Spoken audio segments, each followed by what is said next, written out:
안녕하세요. 저는 흔히 겪을 수 없는 불운을 맞고 겨우 친자식을 찾은 홀몸입니다. 제게는 4대 독자 외동아들이 하나 있어요. 아들 귀한 세상에서 아들을 가져 축복까지 많이 받았는데 사실상 제가 이 기쁨을 온전히 누리고 산 지가 얼마 안 됩니다. 세상에는 우리 원대로 되는 일이 참 없어요. 이번 경험을 통해서 인생이 기구하게 흘러갈 수 있다는 걸 알게 되었고, 그 덕분에 가족의 소중함도 크게 깨우쳤는데요. 한편으로는 왜 많고 많은 사람들 중 나한테 그런 일이 일어났을까 하늘이 원망스럽기도 했습니다. 부모된 입장으로서 세상 전부인 자식을 잃었을 때의 괴로움과 다시 재회했을 때의 감격은 한 사람 인생을 쉽게 무너뜨릴 만큼 무서운 경험이지 않습니까? 불과 작년에 제가 그런 일을 겪었습니다.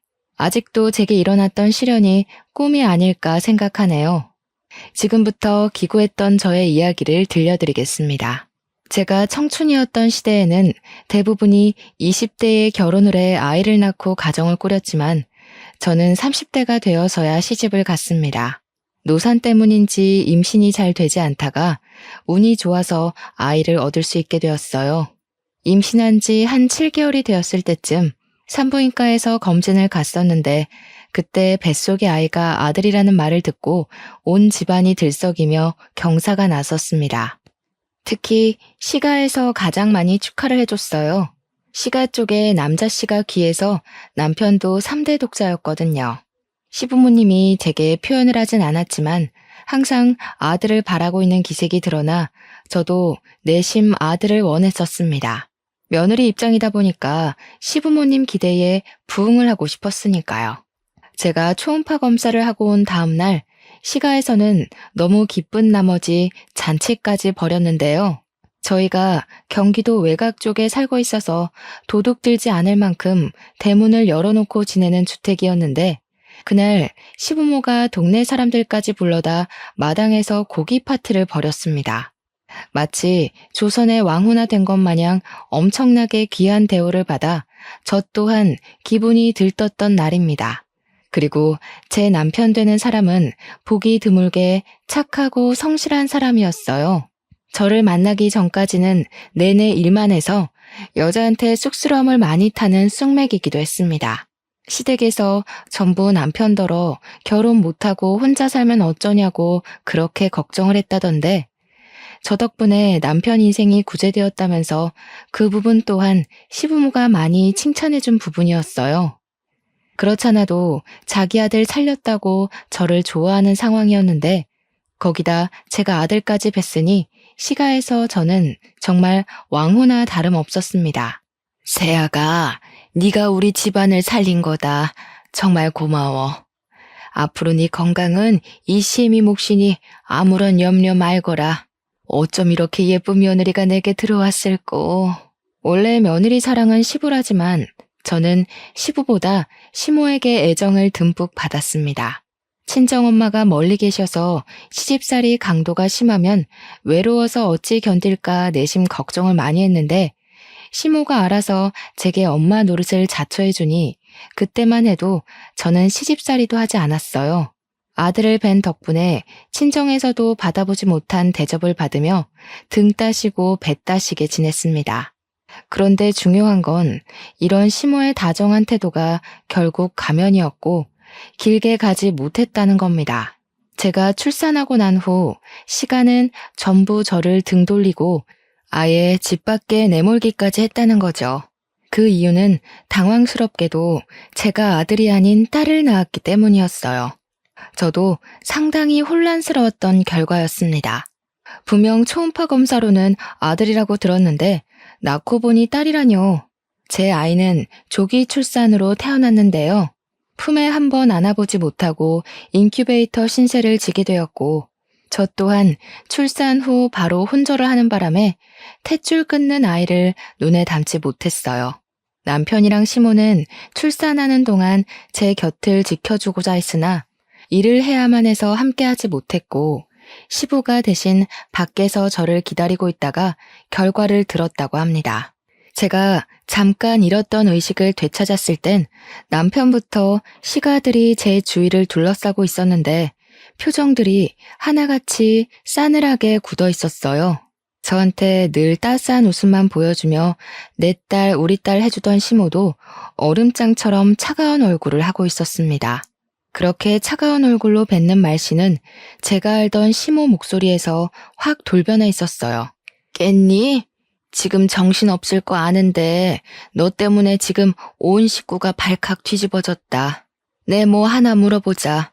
병원 오진인 거니 아니면 우리한테 거짓말을 한 거니? 네? 거짓말이라뇨. 뭘 말씀하시는 거세요?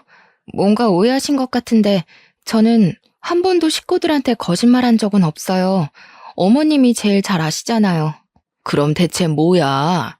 네 말은 지금 병원이 잘못했다는 거네?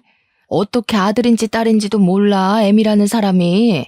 나 참 살다 이렇게 기가 찬 김칫국은 처음이다.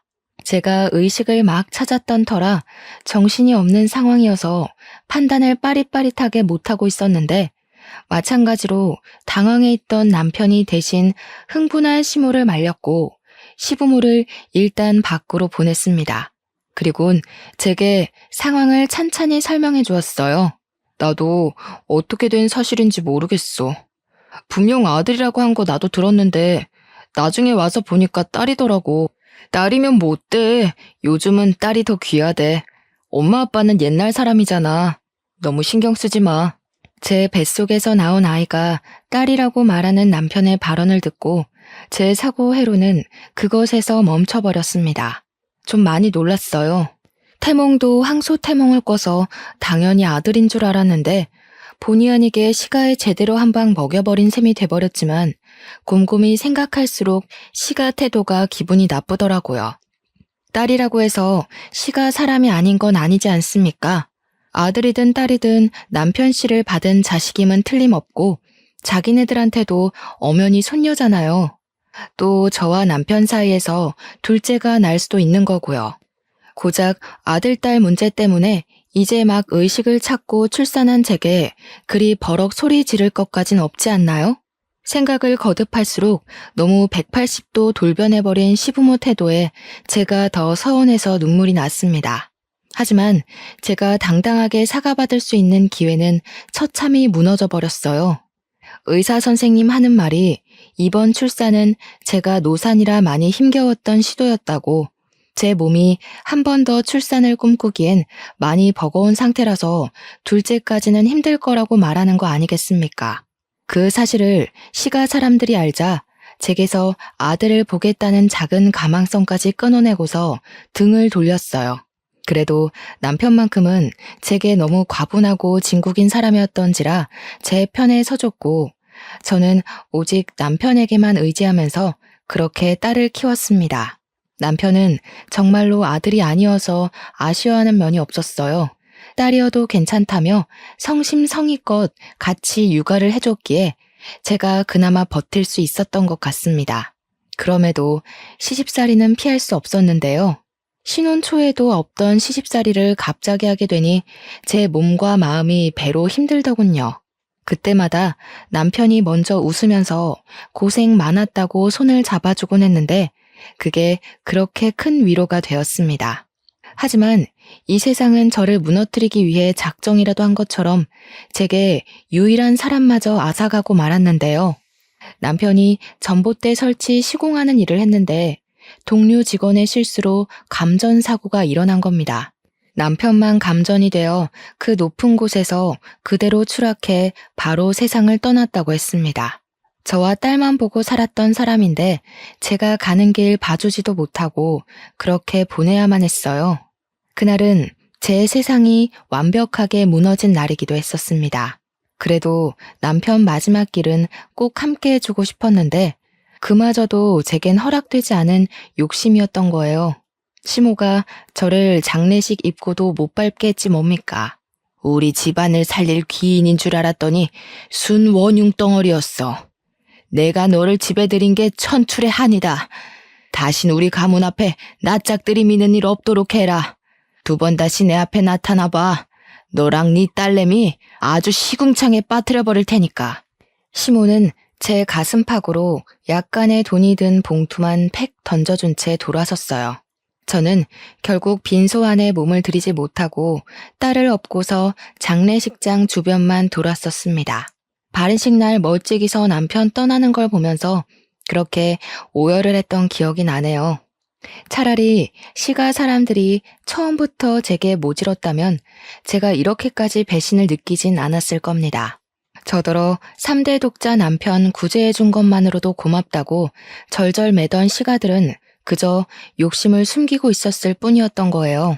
정말로 남자씨 하나 때문에 사람이 그토록 철면피 같은 가면을 쓸 수 있다는 것도 놀라웠고, 가면 벗은 진짜 얼굴색이 얼마나 무서운지도 제대로 느꼈던 경험이었습니다. 제가 그냥 순진했던 거죠. 그 길로 저는 아이를 홀로 키웠습니다. 친정에 갔을 수도 있지만 친정도 어려운 형편으로 지내고 있는지라 제가 가면 짐이 될 걸 알기 때문에 함부로 찾질 못했어요. 그래서 서울 주변을 전전하다가 구청에서는 한부모 가족센터를 소개해 주더군요. 구청에서 집도 도와줬는데 방이 하나 있었고 거실이라 부르기 민망한 규모와 작은 주방이 있는 곳이었어요. 전에 살던 시가보단 열악한 환경이긴 했지만 추위를 피할 수 있다는 생각에 얼마나 감사했는지 모릅니다.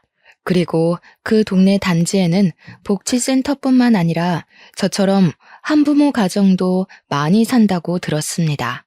저는 아이를 키우면서 낮에 한 번씩 복지센터를 찾아가 다른 엄마 아빠를 만나며 일자리를 알아보기 시작했어요. 감사하게도 복지센터에서 일자리까지 소개받을 수 있었습니다. 아이를 떼어놓을 수 없기 때문에 집에서 하는 일을 소개받았는데 재택 일이라도 체계적인 곳은 나름 근무복지가 잘 되어 있더라고요. 그렇게 제가 시작한 일은 호스피스 병동이나 특수아동, 기초수급자 집안에 보내는 비누를 만드는 것이었습니다. 처음엔 뜨거운 액체를 사용해야 되는지라 화상을 입기도 하고 손이 성취하나 힘들었지만 그것도 시간 지나다 보니 금방 익숙해지더군요. 그 일을 하면 월 80에서 120만 원 정도 들어왔는데 구청 덕분에 집세는 안 나가고 복지센터에서도 지원받는 물품들도 따로 있다 보니까 저와 딸 둘이 먹고 살 수 있을 정도는 되더라고요. 저는 제가 입는 것, 먹는 것 아끼면서 딸애한테 최대한 남의 집 자식 하는 만큼 키우려고 노력을 다했고 아이가 유치원 다닐 나이만큼 컸을 때는 집 밖을 나가 일자리를 알아봤습니다. 집 근처에 빵집이 있었는데 거기 카운터로 들어갔다가 나중에는 제빵 일을 배우기 시작했어요. 빵 냄새가 좋기도 했고 또 우리 딸이 완전 빵순이라서 제가 빵집 일을 하는 걸 굉장히 좋아하더라고요. 딸은 저를 살게 하는 원천이나 다름없었습니다. 그래서 딸이 좋다 하니까 정말로 제빵 일을 해보고 싶더군요. 고민 끝에 저는 제빵사 자격증을 따볼까 싶어 공부를 시작했고 같이 일하는 제빵사님께 도움까지 청해 정말로 자격증을 따버렸어요. 제빵사님은 저의 성실함을 좋게 점수 매겨주셨고 고맙게도 제게 빵집을 키울 생각인데 같이 해보지 않겠냐 제안을 해주었습니다. 덕분에 저는 더 커진 규모의 빵집에서 본격적으로 빵을 만들기 시작했어요. 그 사이 딸은 중학생이 되었고 저와 딸은 점차 행복 궤도에 오르고 있었습니다. 하지만 역시 제겐 순탄한 길이 어울리지 않았던 거죠. 숨이 딸려도 행복한 정상에 빨리 오르고 싶었는데 결국 돌부리에 걸려 삐끗하게 되는 일이 발생이 되었습니다. 딸이 학교에서 과학 시간에 혈액형 검사를 했는데 실험 과정에서 자기가 A형이 나왔다고 하더라고요. 저는 O형이고 남편은 B형이었기 때문에 우리 사이에서 A형 자식은 나올 수가 없었어요. 딸이 아무렇지 않게 하는 말에 살짝 당황했지만 애들이 직접 했다는 실험이라는 걸 감안하면 분명 오류가 있었을 거라 생각이 들더군요. 그래서 그러려니 넘겨버렸습니다. 그러나 그 문제는 몇 년 후 제 발목을 다시 붙들었는데요. 그렇게 붉어진 혈액형 파장은 제 인생을 송두리째 흔들어버리고 말았어요. 딸이 고등학생이 된 후 학교를 찾아온 헌혈 차량에서 친구들이랑 같이 헌혈을 했다고 했거든요. 그런데 거기서 간호사가 헌혈 전 피 검사를 했는데 A형이라고 했대요. 이젠 딸이 검사지까지 들고 온 상황이라 빼도 박도 못하게 A형이라는 거였고 저는 그대로 다리에 힘이 풀릴 수밖에 없었습니다. 어떻게 이럴 수가 있겠습니까? 제가 다른 남자를 만나 불경스러운 짓을 한 적이 없는데 이게 말이 되는 건가요? 딸이 제 혈액형은 알아도 남편 건 모르는 상태입니다. 제가 일부러 말하지도 않았어요. 그래서 저 혼자 딸이 가져온 검사지를 보면서 며칠간 혼란에 잠겨 시간을 보냈습니다. 너무 떨렸어요. 제 딸이 맞는데 아닐 수도 있다는 확률이 생겼다는 게 겁이 났습니다. 왜 그런 일이 생겼는지 도무지 알 길이 없었어요. 이 사실의 실마리를 풀기 위해서는 혈액형보다 좀 더 확실한 방법이 필요했습니다. 저는 끝내 딸과 친자 검사를 해보기로 마음먹었고 딸의 칫솔과 제 것을 들고 기관을 찾았어요. 떨리는 가슴을 안고 받은 친자 검사 결과지는 결국 저를 절망하게 만들었습니다. 친자 관계가 인정되지 않는다. 그야말로 청천벽력 같은 사실이었어요. 그렇게 기재된 문장을 믿을 수가 없어서 몇 번이고 뜯어보았죠. 눈물이 앞을 가려 마음을 추스르고 보느라 한참 동안 기관에서 자리를 뜨지 못했습니다. 도대체 어떻게 된 일일까요? 당연히 내 새끼라고 17년을 끼고 살았던 딸인데 어쩐지 지금 생각해보니 복지센터 사람들이 저랑 딸을 보고 안 닮았다고 얘기를 번번이 했었어요. 그게 결국 이렇게 될 징조였나 봅니다. 그땐 저 혼자 제 딸이랑 닮았다고 생각하며 살았거든요. 근데 정말로 저와 딸이 혈육이 아니라서 안 닮은 거였다니 충격은 거듭될수록 사그라들기는커녕 제 숨통을 계속 조여왔습니다. 이 일을 어쩌면 좋을까 싶어서 한동안 시름시름 앓다가 저는 동료 제빵사님께 부탁해 하루 휴가를 내고 제가 출산했던 산부인과를 찾아갔습니다. 그 병원은 이미 원장님과 직원들이 싹 다 바뀌어 있더라고요. 사정 모르는 직원들에게 옛날 이야기를 하면 이해를 해줄지 모르겠지만 우선은 제 사정을 구구절절 늘어놓으며 눈물을 보였습니다. 다행히도 직원분들은 제 사정에 놀라서 당시 병원 기록지를 뒤져 곧바로 보여주었어요. 촌이나 다름없던 곳에 있던 작은 병원이었던지라 저와 같은 날 출산을 한 산모가 딱 한 사람 더 있었습니다. 어떡해 어머님, 아무래도 병원 측 실수로 아이가 바뀐 게 아닌가 싶어요. 어떻게 일을 이런 식으로 처리를 했대? 좀 더 알아보시고 그 사람들 고소할 수 있는지 알아보셔요. 아이가 바뀌었다라. 저도 예측은 했지만 간호사가 직접 말해주는 건 타격이 꽤 컸어요. 저는 제가 출산했던 당시의 직원들을 죄다 찾아내 어떻게 된 사실이냐고 따져묻고 싶었지만 지금으로서 그걸 신경 쓸 겨를은 없었습니다. 고소할 여유가 없었다는 소리입니다. 제 친자식이 어딘지도 모를 곳에서 누군지도 모를 사람 손에 컸다는 사실만이 제 머릿속을 지배했어요. 저는 병원에 부탁해서 저와 같은 날 출산을 했다는 산모 집 주소를 받아 신뢰를 무릅쓰고 거길 찾아갔습니다. 무슨 정신으로 찾아왔는지 모르겠는데 막상 오니까 초인종은 차마 못 누르겠더군요.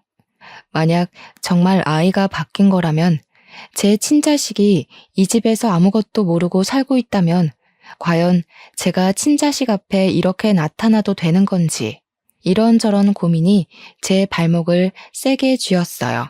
그러던 중 뒤에서 누구냐고 묻는 남자 목소리가 들렸는데요. 돌아보니 남학생 하나가 서 있었거든요. 그 학생이 저더러 자기 엄마 친구냐고 묻는데 저는 학생 질문은 전혀 안 들리고 얼굴만 눈에 들어오더라고요.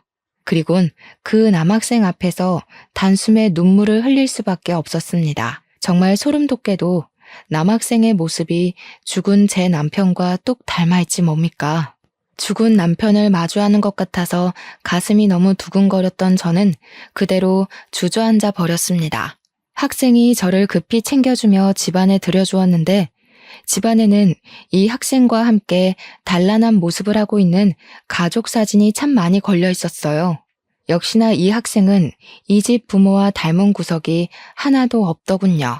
사진을 보고서 제 친아들일지 모른다는 확신이 조금 더 들었습니다. 학생의 부축을 받고 소파에 앉아 있는데 잠시 뒤 저와 또래로 보이는 아줌마가 나타났어요. 저를 보며 어리둥절한 표정을 짓고 있는 그분이 바로 저와 같은 날 같은 병원에서 출산한 아줌마였습니다. 저는 왈칵 올라오는 눈물을 흘리면서 그 아줌마 앞에가 무릎을 꿇었어요. 넙죽 엎드리자 아줌마랑 학생 둘 다 놀라서 저를 황급히 말렸습니다. 제가 염치 없이 잘 살고 있는 집안에 찾아온 건 정말 죄송합니다. 꼭 부탁드리고 싶어서 실례를 무릅쓰고 찾아왔어요. 혹시 아드님 혈액형이 어떻게 되는지 물어봐도 될까요? 갑자기 무슨 일인지 모르겠는데 우리 아들 말하는 거지요? 우리 애는 B형이에요. 도대체 누구신데 그러시나요? B형이라는 소리를 듣고 저는 남편과 같은 혈액형인 학생을 한 번 더 바라봤습니다. 제가 예측하고 있는 친자 사실과 한 발 더 가까워진 셈이었어요. 제가 1990년에 한 산부인과에서 출산을 했습니다. 초음파 검사를 통해서 아들인 줄 알고 있던 뱃속의 아이가 태어나 보니 딸이라고 하더군요. 그런데 그 딸이 커서 제게 그런 소리를 하는 겁니다. A형이라고요. 하지만 저는 O형이고 제 남편은 B형이거든요. A형 자식이 나올 수 없지 않습니까? 그거 참 당황스러운 소식이네요. 따님이 잘못 측정한 게 아니고요. 그런데 그게 지금 이렇게 찾아오신 거랑 어떤 관련이 있는 거죠? 경기도 산부인과에서 출산한 적 있으시죠? 빨강 지붕 뒤에 있는 산부인과요. 1990년 4월 18일에 혹시 아이를 출산하지 않았나요? 제 말을 들은 아줌마는 깜짝 놀라면서 자기 아들 태어난 날이 그날이라고 하였습니다. 아줌마가 놀라며 제 말에 공감을 할 때마다 저는 앞에 있는 학생이 제 친아들이라 확신할 수밖에 없었어요. 제가 둘에게 과거의 사정을 전부 말하고 제 딸 사정까지 밝혔더니 아줌마 또한 심히 놀란 눈치였고 같이 듣고 있던 학생도 마찬가지였습니다. 실례인 거 압니다. 하지만 제가 이렇게 하지 않으면 자꾸 그댁 아드님이 눈에 밟혀서 잠이 오지 않을 것 같아 이래요. 부탁드립니다. 친자 검사 한 번만 해보게 해주세요. 아줌마 입장에선 안 해볼 이유가 없다고 생각했는지 제 제안을 받아들여줬습니다. 아마 제 이야기를 듣고서 자신도 친자에 대한 의문이 생겨버렸을 테니 찝찝한 마음으로 지낼 수 없기도 했겠죠. 그렇게 시행한 검사에서 아줌마와 학생은 친자 불일치, 저와 학생은 친자 일치가 떴어요. 어떻게 이런 일이 있을 수 있냐면서 아줌마도 저와 같이 절망하며 주저앉았어요. 자리에서 한참을 일어나지 못하며 학생을 붙잡고 눈물을 흘렸죠. 한 번씩 이상한 점이 있었어요. 아들은 갈수록 건강하게 커가는데 어느 순간부터 저희 부부랑 닮은 점이 없는 것 같더라고요. 다른 사람들도 저와 남편이 아들을 데리고 다니면 자식인 줄 몰라봤거든요. 그런데 그게 이런 이유였다니 어떻게 이런 일이 있을 수가 있죠? 아줌마네 부부는 자기 아들과 생활 습관이나 입맛 하나 비슷한 게 없어서 꽤나 어렵게 키운 편이라고 했어요. 그리고 자기도 저처럼 초음파 사진에서 딸인 줄 알았다고 합니다. 하지만 출산하고 나서 아들이라길래 단지 초음파 결과가 오진인 줄로만 알았다고 해요. 저희는 사실을 전부 알았지만 이걸 어떻게 바로잡아야 할지 고민이 많았습니다. 무엇보다 자식들이 가장 혼란스러울 거라 생각했어요. 아니나 다를까 아들이랑 딸이 친부모의 사실을 쉽게 받아들이지 못하더군요. 서로 친모를 낯설어하는 상황이었습니다. 당연한 반응이겠죠. 그래서 저랑 아줌마는 아이들에게 시간을 주기로 결정할 수밖에 없었고 서로 일주일에 한 번씩 같이 만나서 외식을 하는 날을 가졌어요. 이렇게 보니까 제 딸은 아줌마를 참 많이 닮았더라고요. 아줌마도 제 딸을 보면서 자기의 어린 시절을 보는 것 같다며 딸을 만날 때마다 눈물을 보였습니다. 저 또한 우리 아들을 볼 때마다 남편 생각이 나서 눈을 뗄 수 없더군요. 자식들은 어른들의 기막힌 실수를 이해해주고 이런 상황을 받아들이고자 노력을 보였습니다. 어쩜 둘 다 하나같이 착하게 커졌는지 모르겠어요. 발칵 뒤집혔던 순간도 시간이 지나니까 익숙하게 자리를 잡더라고요. 아들이랑 딸은 같은 동네의 고등학교를 다녔는데요. 제 빵집이 귀갓길에 있는지라 아들이랑 딸이 나란히 제 빵집에 찾아와 빵을 얻어가곤 했습니다. 그리고 어느 날 제가 매장 쓰레기를 정리한다고 브레이크 시간에 잠깐 밖을 나섰던 적이 있었어요. 그때 우연찮게 본 건너편 길목에서 익숙한 형상의 뒤태를 목격했는데요. 소름 돋게도 무려 17년이란 시간이 지났음에도 제 DNA가 과거의 상처를 고스란히 기억하고 있더라고요. 설마 하는 마음으로 건너편에서 얼쩡거리고 있는 할머니를 계속 지켜봤거든요. 역시나 할머니가 얼굴을 보이자마자 저는 손에 들고 있던 쓰레기통을 놓쳐버릴 수밖에 없었습니다. 손에 저처럼 쓰레기 봉투를 들고 있던 저 할머니, 아들 뵀다고 손뼉 쳐주고 딸 낳았다고 지랄했던 시모이지 뭡니까? 건너편에서 시모는 저처럼 쓰레기 봉투를 들고 냄새나는 소각장 주위를 맴돌고 있었습니다. 저런 일할 사람이 아닌데 차림새도 볼품없는 할망구 옷을 입은 게 제가 아는 시모 같다가도 낯선 모습이더라고요. 그리고 그 이후 저는 또 한 번 낯선 시모의 모습을 보게 됩니다. 저희 빵집 건너편에 고깃집이 하나 있는데 제가 거기 사장님이랑 이웃처럼 지내는 사이예요. 서로 식사와 후식 관계이기 때문에 은근히 득보는 게 있었거든요. 거기선 저희 빵집을 추천해주고 저희도 고깃집을 맛집으로 추천해주는지라 서로에게 늘 호의적인 관계였습니다. 그런데 그 상냥하고 털털한 고깃집 사장님이 시모 앞에서는 색다른 이면을 보여주었는데요. 할머니, 제가 일반 쓰레기에 음식물 섞어버리지 말라고 했잖아요. 못 살아 정말. 이거 다시 풀어서 골라 담으세요. 그러게 한 번에 잘했으면 일 두 번 안 했을 거 아니에요. 앞으로 쓰레기 버리기 전에도 검사 맡으세요. 알았어요, 알았어. 내가 다음부터 그렇게 할게. 이거 이미 묶어버렸는데 냄새나게 어떻게 다시 풀겠나. 다음에 할게. 저희는 할머니 아니어도 일해줄 젊은 친구들 많이 구할 수 있어요. 며느리 생각해서 꽂아줬더니 해도 너무하시네. 이러면 나 며느리한테 말해서 할머니 잘라버릴 거예요. 시모는 고기 사장 앞에서 예 굽신대면서 쓰레기 봉투를 풀기 시작했습니다. 음식물 봉지 들고 오라는 호통치는 고기 사장 말에 앓는 소리를 내며 느릿하게 움직였어요. 그 모습을 보는데 과거에 기세등등하던 시모 모습이 온데간데 없어서 한참 놀라 보고 있었습니다. 다행히 시모는 저를 알아보지 못했고 발견하지도 못했어요. 재활용 정리를 마치고 다시 매장으로 들어올 때는 시모는 없고 고기 사장님만 담배를 피우고 서 있더라고요.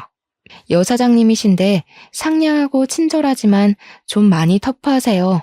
저는 그제야 그 사장님께 인사를 드렸고 살짝 불러서 시모에 대해 물어보았습니다. 들어보니까 사장님 며느리가 자기 외숙모라면서 시모를 부탁했다고 하더군요. 나이가 좀 있는데 자식이 없어서 노후 관리가 안 되는 사람이라고 설명을 했다네요. 그러니까 저한테는 한때 시족하였던 사람이 고기 사장님 며느리로 들어간 겁니다. 세상 참 좁지 않나요?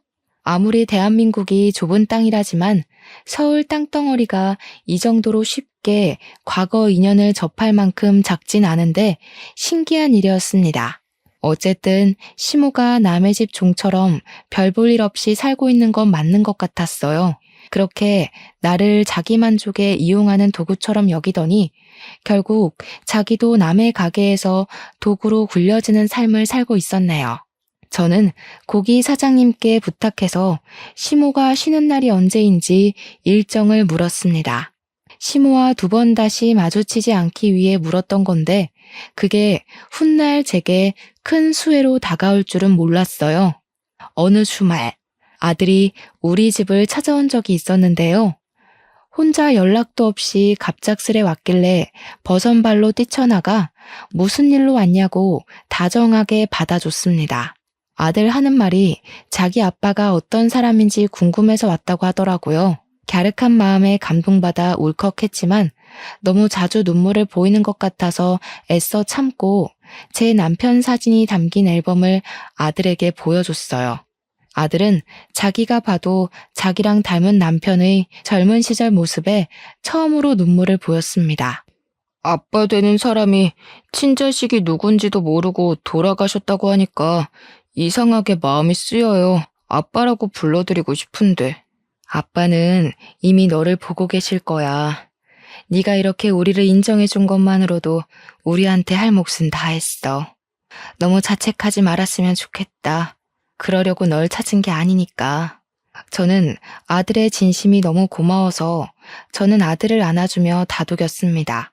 그리고 곧 귀가한 딸과 함께 맛있는 걸 먹으려고 둘을 데리고 외출을 했어요. 당연히 우리 빵집 옆에 있는 고깃집을 찾아갔죠. 시모 쉬는 날인 줄 알고서 찾아간 거였어요.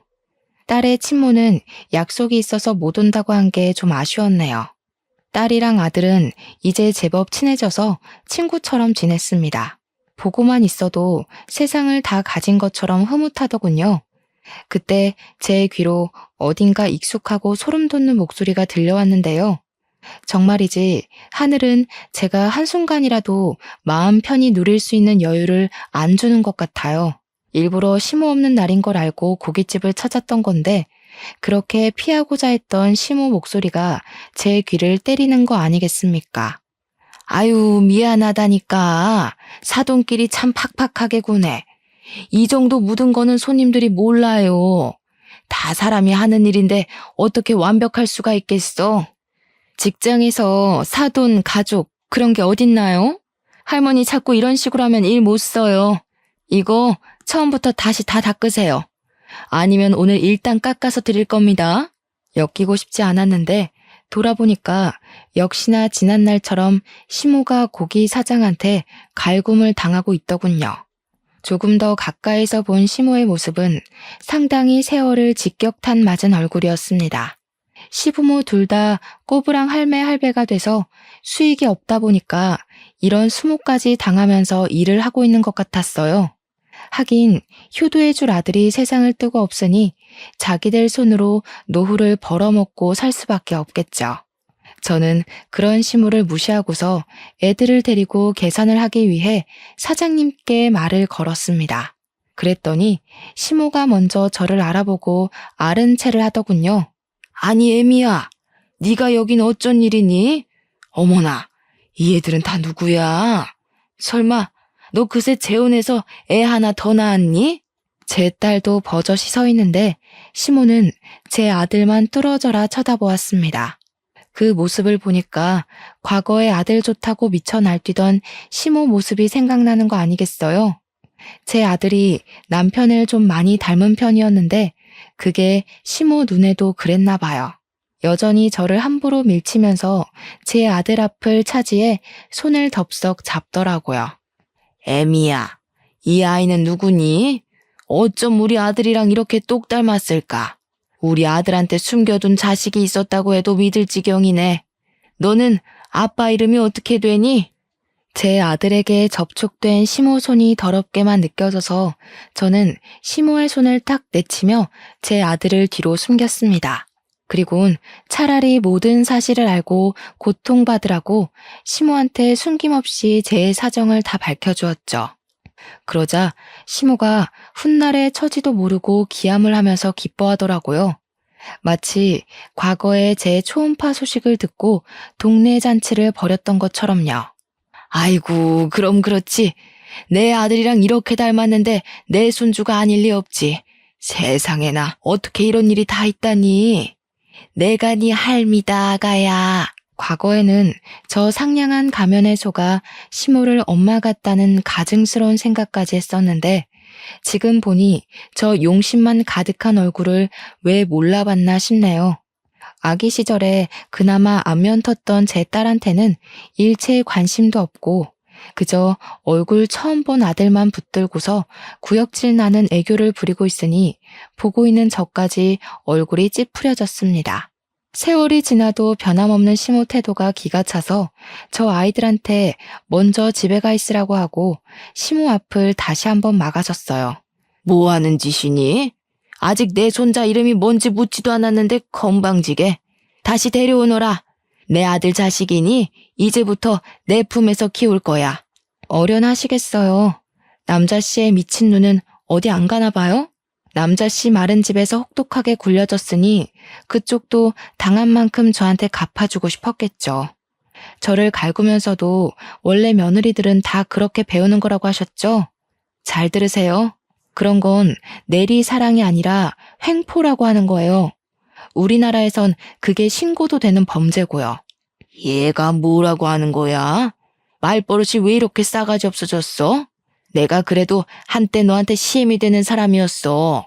시끄럽고 내 손자나 데려오라니까. 시엠이 같은 소리 하네. 아직도 과거에 매여서 본인이 뭐라도 되는 줄 아나 본데 지금 처지 똑똑히 되새겨보세요. 고기 불판이나 닦고 있는 주제에 떵떵거리면서 제 얼굴에 침 튀길 입장은 아니잖아요? 보아하니 남편 목숨값도 흥청망청 써버린 것 같은데 여기마저 쫓겨나면 거짓골 못 면할 텐데요. 시모는 제 말에 머리끝까지 열이 받은 얼굴을 하더니 곧 쌍욕을 내뱉었습니다. 제 멱살까지 잡으면서 저보고 또 자기 집 망하게 한 원흉이라고, 자신이 이렇게 망가져 사는 건 다 저 때문이라고 옛날과 같은 소리를 하더군요. 하도 같은 욕을 많이 들어서 그런지 이젠 시모의 일관된 레퍼토리가 지겹지 뭡니까. 저는 힘 다 빠진 시모의 손길을 내친 후 사장님 손에 쥐어진 수세미를 냅다 뺏어왔습니다. 그리곤 시모 목덜미를 쥐어잡고 수세미로 시모 입을 벅벅 문대었죠. 도대체 몇십 년 동안 입을 안 씻고 살았대. 입 열 때마다 더러워서 듣기 거북하네요. 누가 누구더러 원흉이라는 건지 모르겠어요. 제발 주제 파악 좀 하시죠. 이 못된 성깔이랑 심술만 줄였어도 남편이 그렇게 쓸쓸하게 죽진 않았을 거예요. 다 늙어서 외롭게 고독사하고 싶은 게 아니면 제발 철 좀 들어요. 나는 시모를 팩 놓으면서 기름때 잔뜩 묻은 수세미를 시모 얼굴에 던져버렸습니다. 시모가 기침을 캑캑하면서 쌍심지를 켜고 저를 노려보는데 더 이상 저한테 덤벼들진 못하더군요. 아무래도 체력에서 차이가 크게 불리하다는 걸 느끼고 함부로 나서지 못하는 것 같았습니다. 우리 사정을 고스란히 다 듣고 있던 고기 사장님은 시모의 실체를 알고서 턱 빠지게 입을 벌렸고, 시모에게 그딴 정신머리로 사니까 지금 벌 받는 거라고, 양심 있으면 손자 같은 거 찾지 말라며 같이 호통쳐 주었습니다. 그리고 고기 사장님이 그 자리에서 시모를 해고해버렸어요. 시모는 돈줄이 끊기자 체면 다 구기면서까지 고기 사장 앞에 무릎을 꿇었는데요. 사장님 바지가랑이를 잡으면서 해고만은 안 된다고 사정을 했어요. 그 모습이 참 비굴하고 고소하더라고요. 고기 사장님은 그런 시모한테 사과를 왜 나한테 하냐면서 또 강하게 소리를 쳤고, 시모는 그제야 제 앞으로 머리를 조아리며 그동안의 행실에 대해서 사과를 했습니다. 무려 17년 만에요. 하지만 저는 그 사과마저 시모가 자기 밥줄 위해 가식적으로 용서를 빈다는 게 너무 눈에 보였습니다. 원래부터 용서할 마음 따위 눈꼽만큼도 없었지만 이런 상황에서도 진심이 없는 시모의 태도가 더는 사람으로 안 보이더군요. 노망난 할머니 다 됐네. 그쪽 팔자는 결국 이렇게 될 거였어요. 귀한 손주 잃고 죽을 때까지 남의 집 종노릇이나 하다가 눈 감을 팔자라는 거 그만 받아들이셨으면 하네요. 마지막으로 경고하는 겁니다. 저나 우리 애들 눈에 두 번 다시 띈다면 그땐 이보다 더 지독한 시궁창에 빠뜨려 버릴 거예요. 평생 후회하면서 눈물로 허송세월 보내길 바란다는 말을 마지막으로 저는 고깃집을 나와버렸습니다. 시모가 따라 나오며 저를 한서린 목소리로 불렀지만 고기 사장님한테 쫓겨나는 바람에 가게 문에 매달려 있느라 쫓아오진 못했어요. 그냥 과거의 상처로 묻힐 줄 알았던 기억을 이렇게 다시 마주한 것도 놀라운데 제 속에 있는 할 말까지 다 해버리게 될 줄은 정말 몰랐네요. 시모한테 당했던 수모에 비하면 제 호소는 짧고 굵은 한 방이었지만 시모는 제가 따로 벌을 주지 않아도 이미 벌을 받고 있던 처지인 것 같아 충분히 속 시원했습니다. 제가 빵집 때문에 이 자리를 떠날 수 없으니 시모가 떠나주길 바라는 마음으로 2번 다시 나타나지 말라고 했거든요. 하지만 거짓골 대고도 제게 고개 빳빳이 들던 시모가 말뿐인 제 제안을 어디 지키겠습니까? 그래서 그건 제가 따로 고기 사장님한테 부탁했어요. 고기 사장님한테 얘기해 시조카를 통해서 시모가 영영 이 길목에 못 나타나게 만들었습니다. 다행히 고기 사장님이 시조카한테 시엄마 입장인지라 시조카가 고기 사장님한테 강력하게 주장을 못했나 보더라고요. 그러니 어디 감히 시모가 버팅길 수 있었겠습니까? 시자를 계급처럼 생각하던 시모는 결국 평생 시가 대접은 못 누려보고 외가 쪽 친척 나부랭이 정도의 취급만 받다가 저 세상으로 가겠네요. 시모를 쫓아내고 찾아온 평화는 생각보다 저에게 깔끔하고 시원한 기분을 만끽하게 해주었습니다. 이젠 저도 내 새끼들과 저 스스로를 지킬 만한 힘이 생겼다는 걸 증명해 보인 셈이기도 해서 제 자신이 얼마나 기특한지 모릅니다. 제 아들이 버젓이 살아있는 한 시모가 언제 또 저희 앞에 나타날진 알 수 없어요. 하지만 더는 저런 늙은 할망구 따위 하나도 두렵지 않습니다. 제가 시모에게 경고했던 대로 또다시 모습을 드러낸다면 정말 시궁창으로 밀어버릴 각오도 이미 하고 있어요. 덤빌 테면 덤벼봤으면 좋겠네요. 더 이상 제가 그 집안에 손실 보는 일은 없을 겁니다. 차차 가정에 안정이 찾아오고 아이들도 무럭무럭 커서 현재는 벌써 둘 다 대학생이에요. 이렇게 오기까지 무려 20년이 걸렸고 안정기가 지속된 건 2년 정도 되었습니다. 그래도 시모를 마지막으로 대적한 게 2년 전이라 지금은 꽤 많이 잊혔어요. 그럴 수밖에 없도록 저희에게 또 다른 기쁜 소식이 찾아와서 정신없는 상태거든요. 글쎄, 우리 애들이 연애를 한다는 거 아니겠습니까? 솔직히 그 얘기를 들었을 때 처음에는 저랑 사돈되는 입장이 좀 이상하긴 했어요. 왜냐면 딸도 내 자식, 아들도 내 자식이잖아요. 그건 사돈 집안도 마찬가지고요. 그래서 애들이 처음 관계를 밝혀주었을 때 당황하긴 했지만 법적상 문제없는 사이인 걸 알기 때문에 결국 저와 사돈 집안은 우리 자식들 사이를 적극 응원해주는 방향으로 마음 쓰고 있습니다. 아, 그리고 호적은 본래 생모 밑으로 호적을 옮겼어요. 이것 또한 고민을 많이 했던 부분인데 아이들 선택에 맡겼더니 아이들이 생모 밑으로 호적을 옮기되 양가 집안 어른들에게 전부 엄마 아빠라고 부르겠다더군요. 벌써부터 결혼까지 약속해서 양가와 함께 하겠다고 약속을 해주었습니다. 저희는 이렇든 저렇든 그냥 알아서 하라고 했습니다. 저와 사돈은 그저 내 자식들이 우리 곁에 있어주기만 한다면 그걸로 만족했거든요. 어떻게 이런 기막힌 인연이 다 있을 수 있단 말인가요? 제가 죽기 전에 이 정도로 심한 비탈길을 걸어보게 될 줄은 몰랐습니다. 평평한 시멘트 바닥을 밟기까지 비탈길 때문에 발바닥이 상처투성이가 되어버렸지만 그래서 시멘트 바닥의 소중함을 더 잘 알게 된 것 같아요.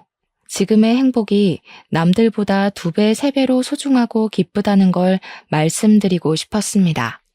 다들 한 번쯤은 인생의 고비를 겪어보지 않았습니까? 인생이란 게 늘 순탄하기만 했던 분도 언제 어떻게 삐끗하게 될지 모르는 거잖아요. 생각보다 스스로에게 주어진 고비가 좀 많이 힘든 편일 수도 있는데 그때마다 좌절할 만큼 하시고 올 만큼 우셨으면 좋겠습니다. 그리곤 탈탈 털고 꼭 일어나셔야 해요. 계속해서 일어나는 사람에게만 그만큼의 보상이 따르는 겁니다. 살아보니까 그래요. 그러니 특히 젊은 청년들이 이른 나이에 너무 다 이루려고 하지 말고 본인의 시기가 올 때까지 계속 일어났으면 싶어요. 인생은 그렇게 살아야 되는 거더라고요. 인생의 큰 틀은 결국 모두의 공통점이란 걸 아시고 매사에 희망을 갖고 사는 사람이 되었으면 합니다. 그만 글을 마쳐야겠네요. 다들 늘 평안하길 바래요. 고맙습니다.